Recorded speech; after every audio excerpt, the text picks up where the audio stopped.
welcome to this new video. It's going to be a video a bit special because originally we should have translated 2 sentences, but actually my explanations for the second sentence got way too long. So I had to cut the video after the first sentence, but then the video would have been too short, so I added 2 kanjis at the end of the video. And I also explained some fun facts about kanjis, about Japan history and Japanese history. So not so much grammar in this video, it would be more like cultural things, you see. So well, I hope you'll enjoy. Let's get started. 初めてもらった花束がお別れの花束なんて悲しい。初めてもらった花束がお別れの花束なんて悲しい。So first exercise, try to spot what you know in the sentence, and then try to spot what you don't know, the new grammar thing that is bothering you. So press pause and try to do it. So you should have found that first you have a relative. もらった comes from もらう and is a verb. And then you have 花束, which is a noun. Whenever you see a verb stuck in front of a noun, then it means that you have a relative. Then nothing special in the sentence, but you have なんて, which is the thing that you don't know. So first thing, what you can try to do is to spot the noun groups. So press pause and try to do it. So basically, you should have 初めてもらった花束が indicates that this is a noun group. And then you have お別れの花束なんて. So you don't know what なんて means, but maybe you can suppose that the group ends here, and then you're left with 悲しい. So try to separately translate each group that you have here without trying to form one sentence. So press pause, try to do it. So first, 初めてもらった花束が. So since it's a relative, don't forget to first translate the core noun. So 花束. So the bouquet, 初めてもらった I received for the first time. Then お別れの花束なんて. So お別れの花束, you have no, so you know that it's part of the same group, and so it will be a farewell bouquet. And then you have something that you don't know about. And finally, you have 悲しい at the end of the sentence. So basically, if it was in polite speech, you would have 悲しいです. You would have です after it. So it's sad. And so probably that after translating these 3 bits, you can understand what the sentence means. But before we study なんて, remember that basically it's forbidden to add da after an e adjective. So da is the plain form of this. So basically, if you speak casually, you should add da after an e adjective, or at least that's what you should be thinking, right? But actually, it's forbidden. The casual, the plain form of e adjectives is always alone. You never add da to get a plain or a casual form of an e adjective. So this is a rule that beginners tend to forget all the time. So try to remember it, because you'll see that you'll need it in many different situations. So you won't say 悲しいだ, it's 悲しい. So now let's try to understand what this なんて is. So basically, it's kind of a word that you use to stress the word or the sentence before. And actually, it's super useful because you can place nante after anything. You can place it after a noun, after an adjective, after a verb, after a whole clause. You can place it anywhere you want. And so it's very useful. And since you can use it after anything, it also allows to make you complex sentences easily. So we'll see how in the examples. So as a beginner, it might be a nice trick to start making complex sentences without knowing much grammar. So the first basic use of nante is when you want to emphasize your emotion, your feeling about something, and it can be in a positive or in a negative way. So for example, 綺麗だなんて思わない。綺麗だなんて思わない。So 思わない comes from 思う, to think, and you see that it ends with ない. So it's the negative, the plain negative form. So I don't think, and I don't think what? 綺麗だ, that it's beautiful. So actually, it's very similar to と. You could have と here. 綺麗だと思わない. It's almost the same thing.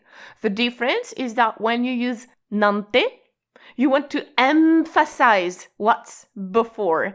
So such a thing? No, I don't think so. It adds this meaning. When you say 綺麗だと思わない, you're just being like objective. You see, just, I don't think it's beautiful and that's it.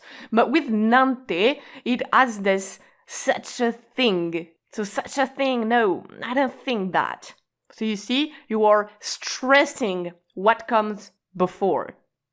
And so this is why I told you that it was very useful, because even if you don't know that basically you should add to before omo to indicate that what's before is a quote, you can still make sentences with omo.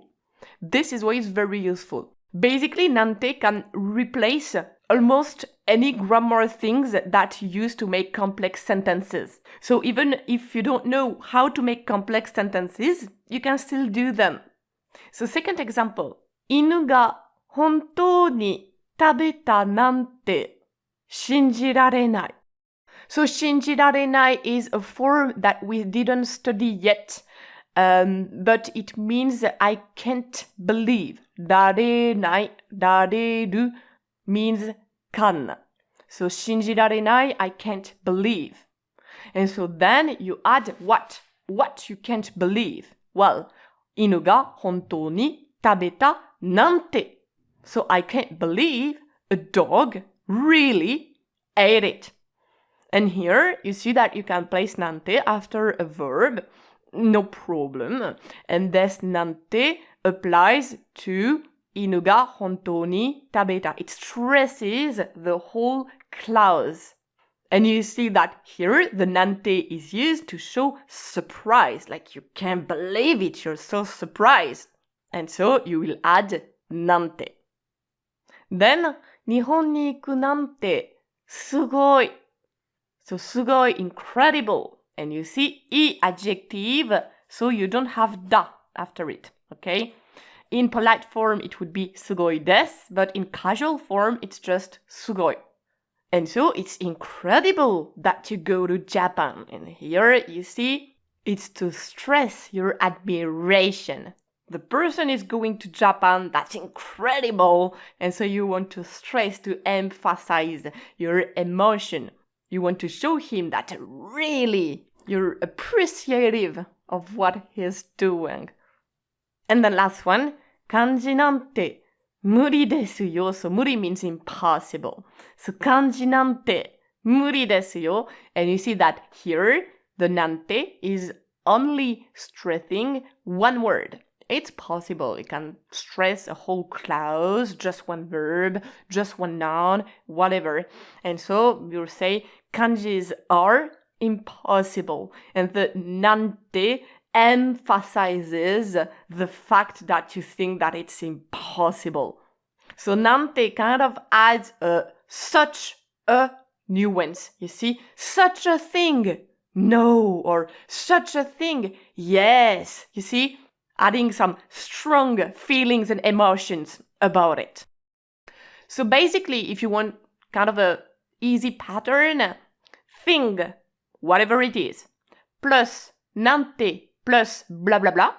This blah blah blah being what you think, what you feel of it, what you can do about it, etc., etc., will be such a thing, blah blah blah, in English. It will have this meaning, this general meaning.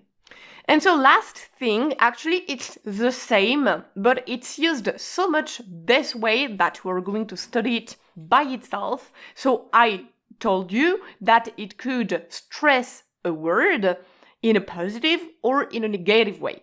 But then if you are emphasizing some emotions in a negative way, then in many situations it will then belittle the thing. So nante is often used when you want to belittle something. For example, natto nante kirai da. So here, nante is placed after natto to emphasize your disgust towards natto. You could say, natto ga kirai da. I don't like natto, and that's it. You see, you're not putting any emotions in it. But when you say natto nante kirai da, we really feel that you hate natto. Like it almost feels like natto killed someone in your family, you see? So you really, really hate it and you emphasize it. And so you are completely belittling natto. If we try to have some translations a little bit more natural that try to translate the Japanese nuances, you would have something like natto, hate that, you see? Then, watashi nante baka da. So same thing, you are belittling yourself here. You want to emphasize the fact that you are such a dumb boss. Then, hitomae de odoru nante dekinai. So hitomae de means in front of people, and odoru means to dance. So hitomae de odoru, to dance in front of people, to dance in public. And so the nante once again belittle the things, emphasizes the fact that really that thing, it's a big no, no, no. So I absolutely cannot dance in public. Like, such a thing? Dancing in front of people? No. And then finally, Nihongo nante kantan da. So if someone says that to you, you're going to give him a punch, probably, because here, so he's belittling Japanese by saying that that's so easy, honestly, why people are struggling with Japanese. Nihongo nante kantan da. See, so Japanese is so easy, dude. You see, something like that. So this is nante. Now then, you can try to translate the sentence, so press pause, and try to do it.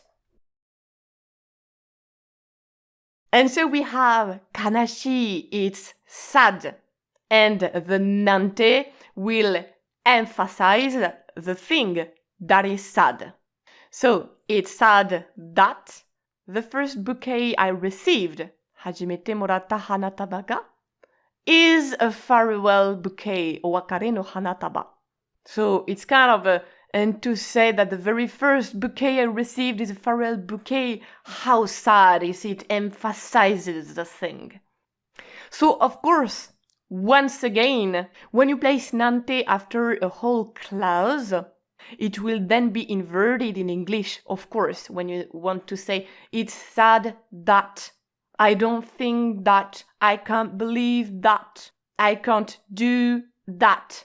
In English, it's at the beginning of the sentence, but in Japanese, it's always at the end. So remember that in Japanese, the main clause is always at the beginning. So when you use nante, of course, be sure to place it after the thing that you want to belittle. And since you place it after the thing that you want to belittle, then it means that the sentence is not over, and that you have then to add what you feel about it, what you think about it, what you can do about it, etc., etc. So first, the thing that is stressed, then the nante, and then your emotion, your feeling about it. So the first kanji we're going to study is the kanji for flower. The Chinese pronunciation is ka, and the Japanese pronunciation is hana. So this one is composed of the kanji, which means to change, to turn oneself into, to transform oneself into. So this is the lower part of the kanji. And then you will add on top of it these 3 strokes that represent, as you can see, grass. So a flower would be grass that turns itself into, and indeed, like a flower is some grass that is transforming into a beautiful flower with petals, colors, etc., etc. So you can remember this story for this kanji. So as for the words that you can remember, you have hanami. Mi comes from miru, so to see, to watch. So hanami, to watch flowers, but more specifically, to watch cherry blossoms.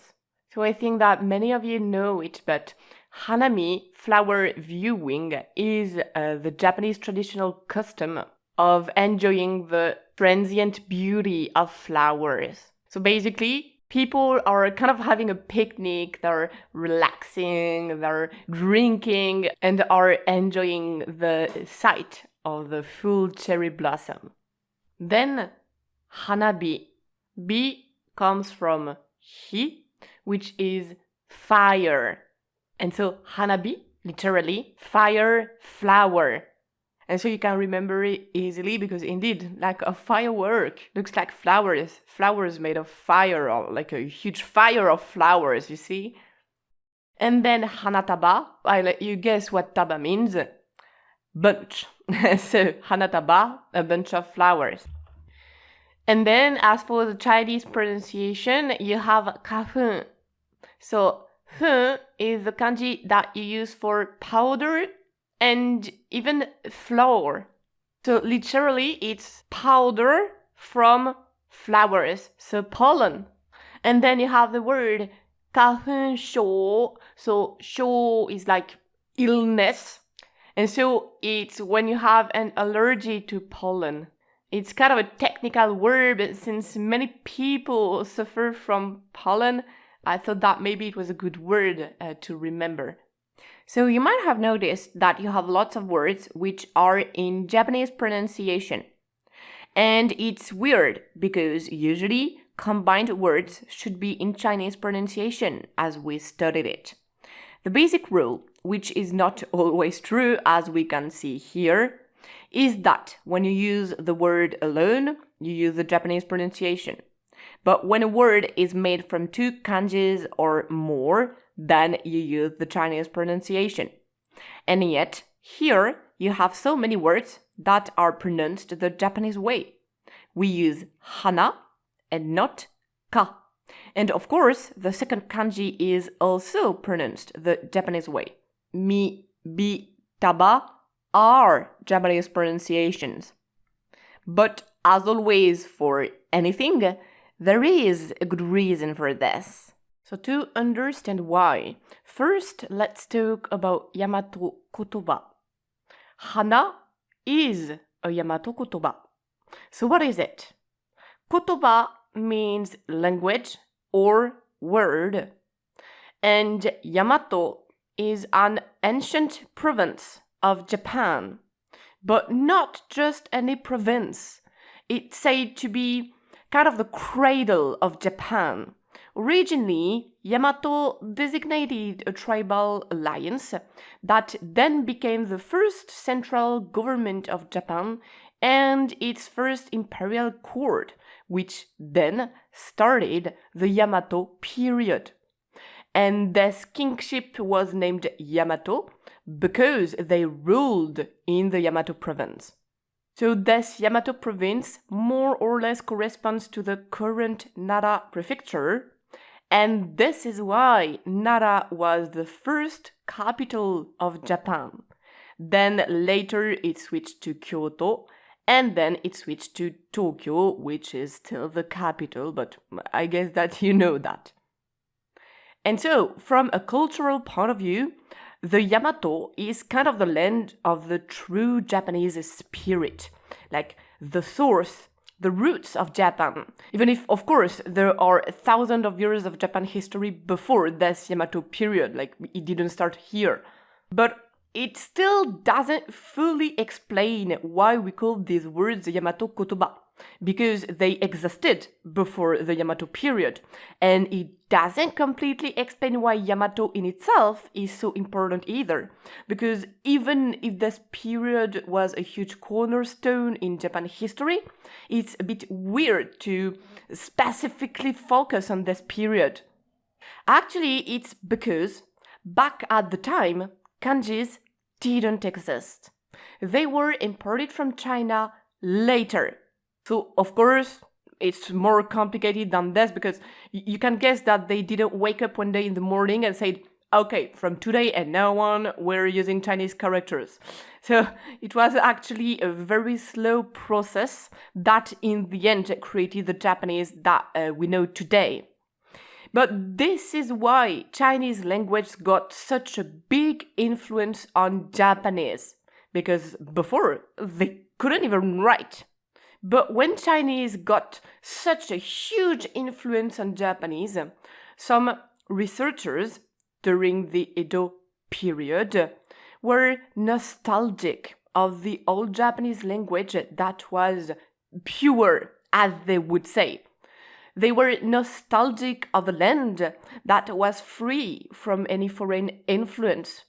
And so some researchers wanted to come back to the original Japanese language. This academic movement is called kokugaku. Koku, country, and so Japan, and gaku, study. So the study of the country. And so one of the big head of that movement was called Motoori Norinaga. And he stipulated that the last text that was written in old Japanese, or at least was very close to it, was the Kojiki. So the Kojiki is one of the very first books written in Japan, a chronicle of myths, legends, traditions, etc., etc. And guess what? The Kojiki was written just when the Yamato period ended, which means a big thing. Basically, the Yamato period was then the last period during which true Japanese was spoken. Since Japan started to write more or less from here, then the Chinese influence got stronger and stronger from that time. So it was the last time the true heart of Japan existed before it got influenced by the Chinese language and the Chinese culture. But the problem of that Kokugaku movement is that no Chinese influence means no kanjis and thus no writing system.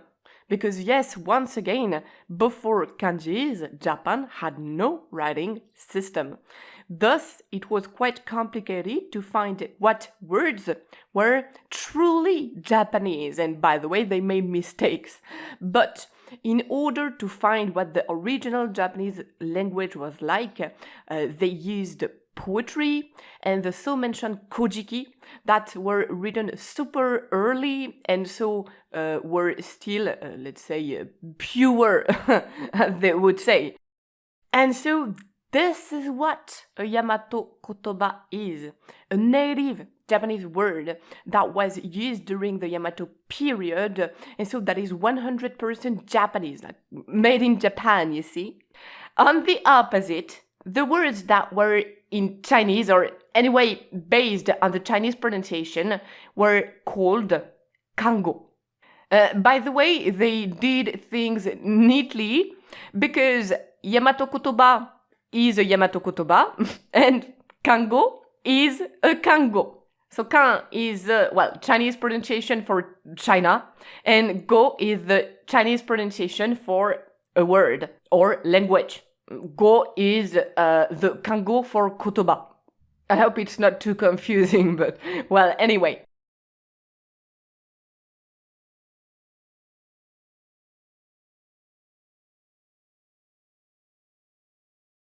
And so I don't know if you feel it, the difference between the pronunciation, the spirit behind these two words, Yamato kotoba, kango.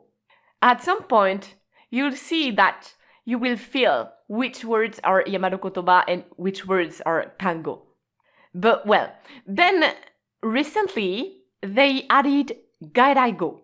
That are words which came from abroad. So for example, interview, racketto, party, bata, etc., etc. So basically, Japanese vocabulary is composed of pure Japanese words that existed before any foreign influence, of words that came from the Chinese influence, and then of words that were borrowed from the other foreign countries, and of course, mainly English words. Still, it doesn't really explain why hana is used in kunyomi so much. So, kunyomi is the Japanese reading, because many Yamato kotoba are in onyomi when combined with kanjis, because like the combination in itself came from kanjis, thus can be Japanese. It's because it's a word that is super important in Japanese poetry. And one huge part of Japanese poetry is called Yamato Uta, so like pure Japanese poems. Waka, for example, are Yamato Uta.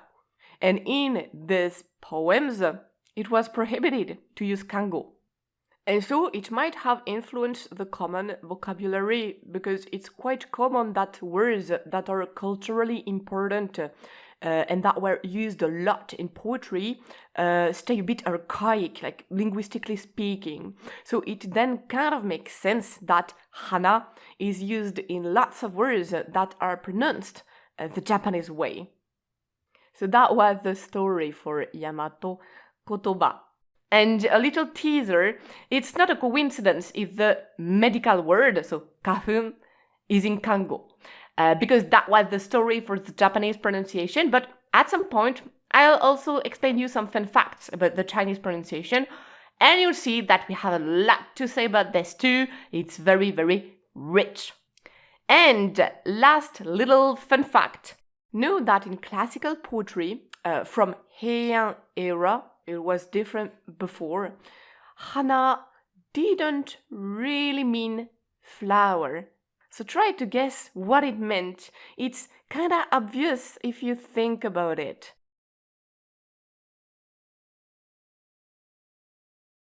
It means the cherry blossoms. So if ever one day you read classical poetry and you find the word hana, in many cases, it will actually mean cherry blossoms.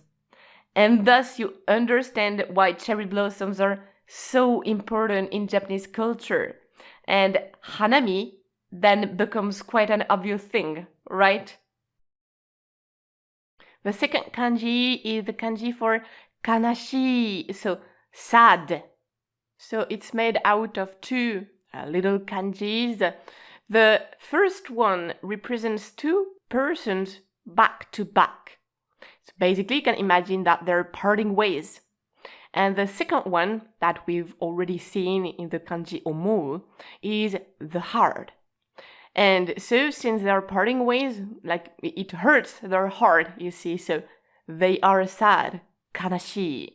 You can also think of another story, because the upper part, the kanji from the upper part, means unfavorable and is one of the kanjis that we use to make antonym. And so when you combine it with hard, then you've got kind of the meaning of an unfavorable hard, unhard, but not in like the hurtless meaning, you see, more like the heart should be light, should be warm, but here it's the antonym, like your heart is heavy, is cold, and so you are sad. So It's kind of a negation of the hard, you see, kanashi.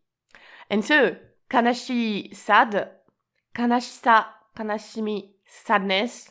So you have a subtle nuance between kanashi-sa and kanashimi, but whatever. Kanashimu is the verb to mourn. And then for combined words, you have higeki. So geki means a drama, a play. And so higeki, a sad play, so a tragedy. But just like in our languages, it can then also mean a disaster, a calamity. And then you have hime. So me is the kanji for like when you're making a sound, and basically it's what you use for animals. So it can be to cry, to whine, to chirp, to sing, to bark, etc., etc. But then when you add kanashi in front of it, then it becomes to scream, like a sad cry. Okay, so that's it. We'll finish the Chihiro extract in 2 videos. Don't forget to do the exercise and, well, see you next video.